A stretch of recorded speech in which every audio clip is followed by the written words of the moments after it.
शौच हेबाकु आसी साप कामुड़ारे नाबालिकार मृत्यु होइछि। स्थानीय अंचल में शोकर छाया खेली जाइछि।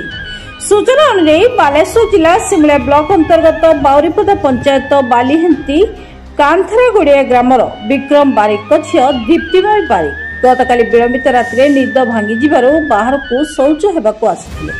शौच होइबा अवस्था देह फलिजिबा सहित मुंड बुलाइथिला। परे मुंड बुलाई असुस्थ अनुभव करुथिबार परिवार लोकंकु अवगत कराइथिले।